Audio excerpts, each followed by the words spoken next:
Беріктің білегіне кісен салынып қапасқа қамалғанында небәрі 18 жаста еді. Адам өлтіруге оқталған деген ауыр бап оны қатаң режимдегі колонияға ұзақ мерзімге қамауға негіз болды.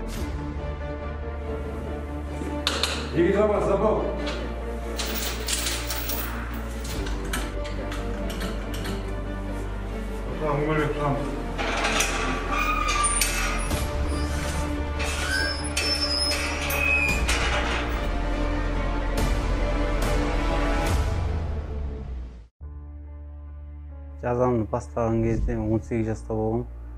Қазір жасым 30-ға толатын болды. 10 жыл 7 ай болған сияқты өтті системада. 5 ай қалды. Мүмкіншілік болса, бұндай жерде отырып алуға тырысу керек. Бұяқта пайда жоқ. Ойлаға жетпейді, ойлады мүмкіншілік көп. Білім алсаң да білім иелері бәрі бар. Медресе, мешіт. Тараздың тумасы түрмедегі өндірісте еңбек етпеді. Кітапқа да құмартпапты.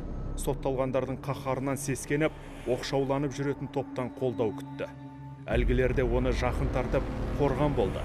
Бұл заң жүйесін тағут деп табалап, қоғамды кәпір санап, айналасын айыптап, өзгенің сауабын санап, әлі келгенді қанап, ақылға емес ашуға жақын тәкпіршілер еді.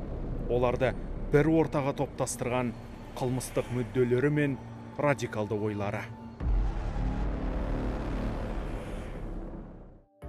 Әлемде 4 мазхаб дұрыс, 4 мазхаб имамдардың барлығы дұрыс деген сөз кеңінен тараған. Әрі бір жерге барса, мазхаб ұстанасың ба деген кезде, Хамбали мазхабын ұстанамыз деп айтады. Сол Хамбалидің, имам Хамбалидің кітаптарынан кейбір пікірлерді алып барып жатсаң, оның нәрсені қабылдамай жататын сәттер көп кездеседі. Ағымдағы тараптар насихат айтқан сәттерінде жүрегіңе бір шубха салады деген мақсатта оған барма адасасын деп бірден олардың жолдан тиіп тастайды. Сонымен әлгі тыңдаушы адам арысын ойланбастан сол жердегі насихатты тыңдаудан шыққан әсеріменен сондай бір адасушылық жолға түсіп кетіп жатады. Бұл топ қапас қабырғасындағы қоғамдық шаруаларға қатыспады. Кез келген әрекеттерін дінмен бүркемеледі. Псевдо-уағызшылардың лекцияларын тыңдап, ислам құндылықтарын бұрмалады. Сол үгіт насихаттың ықпалымен Берікте экстремистердің саусағына маталып, деструктивті идеяға шаталып, аз уақытта діншіл боп шыға келді. Мен Тараз қаласы мекемесінде қатаң режимде намаз оқып бастадым. Істеген күнәлармен өкінемін. Бауырларымызға айтарым, қазіргі таңда көбісі интернеттен сабақ алады. Білім иелерінен алу керек. Білім иелері ол ұстаздар, имамдар, теологтар, олар оқыған, дәріс алған, олардың білім алуларын қалаймын. Солар шақырамын. Қылмыскерлердің дені деструктивті ағымдардың қақпанына қапаста түседі. Себебі бұл оңай олжаны көздеген оңтайлы орта.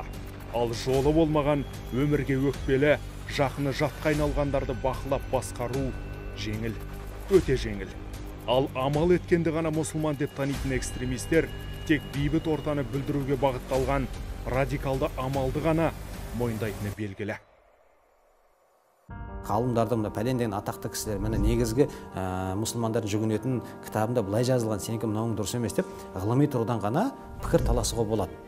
Оны айыптап, оны кәпірге шығарып, оны жағы жерден алып жерге салып тозаққа жіберетін ол мұсылманның шаруасы емес. Ол білімі таяз немесе иманы әлсіз адамның шаруасы. Өйтіп тікелей тозаққа жіберетін, жұмаққа кіргізетін Құдайдан келген елші емес ешкім. Берік 2019 жылы Қызылордадағы абақтылардың біріне ауыстырылды. Оның санасын емдеп жазуға теологтар тартылды. Еңбек еш кетпеді. Ортасы өзгерген азаматтың ойы да оңалғандай.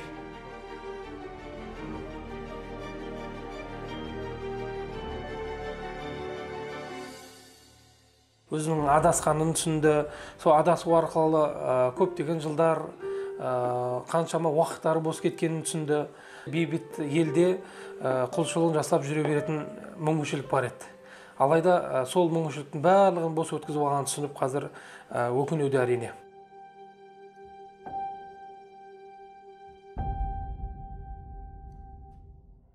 Анамды көрмегелі 2 жылдан асты. анамның қасына баруды арман етем. Сол мақсатта отырық сабыр сақтап.